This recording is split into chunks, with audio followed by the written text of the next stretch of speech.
আমরা যে নির্বাচন দেওয়ার জন্য জাতির কাছে ওয়াদা দিয়েছি, একটা সুন্দর গ্রহণযোগ্য পার্টিসিপেটরি ইলেকশন উপহার দেওয়ার যে একটা ওয়াদা দিয়েছি, সেটা আয়োজন করতে গেলে একটা পোলিং সেন্টারে কী ধরনের আবহাওয়া থাকা দরকার, কী ধরনের পরিবেশ থাকা দরকার, ভোটারদের কিউ কীরকম হবে, পুলিং অফিসাররা কীরকম করে বসবে, প্রিসাইডিং অফিসাররা কীরকম করে বসবে, সার্বিক বিষয়াদি, ইভেন আপনাদের সাংবাদিক ভাইদের ভূমিকা কীরকম হতে পারে, যাবতীয় বিষয়াদি আমরা আজকে প্র্যাকটিক্যাল ডেমনস্ট্রেশনের মাধ্যমে দেখতে চেয়েছি এই একটা মক ভোটিংয়ের এক্সারসাইজের মাধ্যমে।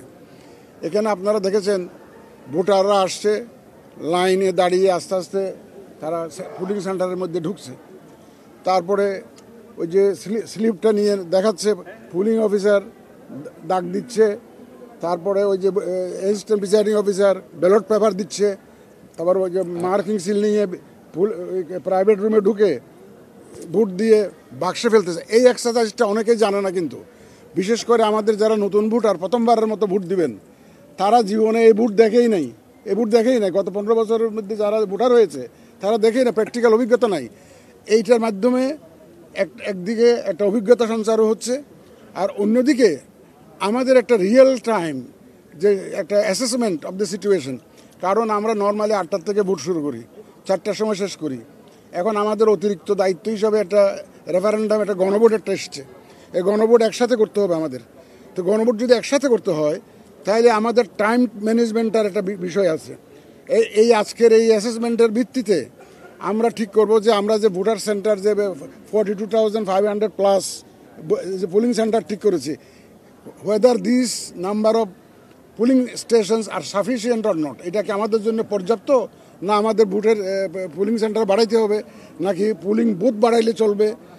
একটা বুথ বাড়ানো মানে আমার কিন্তু 3 জন লোক বাড়ে, বাক্স বাড়ে, তো অনেক ধরনের অ্যারেঞ্জমেন্ট আমাদের এডিশনাল করতে হয়। এখন আমাদের যদি এডিশনাল অ্যারেঞ্জমেন্ট যদি করতে হয়, কী ধরনের অ্যারেঞ্জমেন্ট করতে হতে পারে, এই প্র্যাকটিক্যাল অ্যাসেসমেন্টটা আজকেও আমরা করতে যাচ্ছি। আমরা অনুমানের ভিত্তিতে কোনো আগাতে চাই না, আমরা বাস্তবতার ভিত্তিতে আগাতে চাই, বাস্তব অভিজ্ঞতার ভিত্তিতে আগাতে চাই, প্র্যাকটিক্যালি দেখে এবং আজকে একদম রিয়েল টাইম অ্যাসেসমেন্ট করে দেন আমরা নেক্সট প্ল্যানিংটা করব। তাইলে আমরা একটা হিসাব করতে পারবো যে কয়টা সেন্টার যদি বাড়াইতে হয় বাড়াবো, যদি বুথ বাড়াইয়া চলে সেটা করব, এবং বাক্স যদি বর্তমানে যেগুলো প্রকিউর করেছি তাতে যদি সাফিসিয়েন্ট হবে, আর যদি না হয় আর কী কী প্রকিউরমেন্ট করা লাগবে সে প্রকিউরমেন্টগুলো আমরা সেরে ফেলবো। তবে আপনাদের অবগতির জন্য জানাতে চাই, আমরা কিন্তু মোটামুটিভাবে প্রিপারেশন আমাদের আছে, কোনো অসুবিধা নেই, অসুবিধা হবে না ইনশাল্লাহ।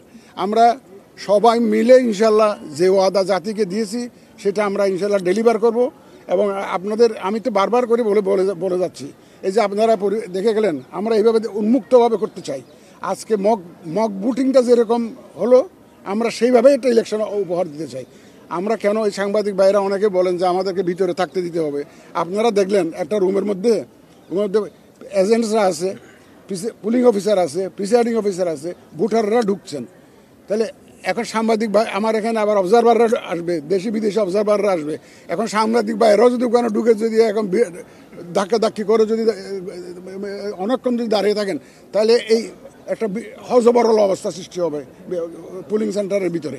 এইটা অ্যাভয়েড করার জন্য আমরা বলছি যে আপনারা একটু নিজেদের বিবেক অ্যাপ্লাই করে নির্দিষ্ট সময়ের মধ্যে আপনারা কাজটা সেরে আপনারা বেরিয়ে যাবেন। এই জন্য এটা কিন্তু আপনাদের কার্যক্রম বাধাগ্রস্ত করার জন্য নয়, not to obstruct your activities, not to obstruct, it is just for the sake of management of the center.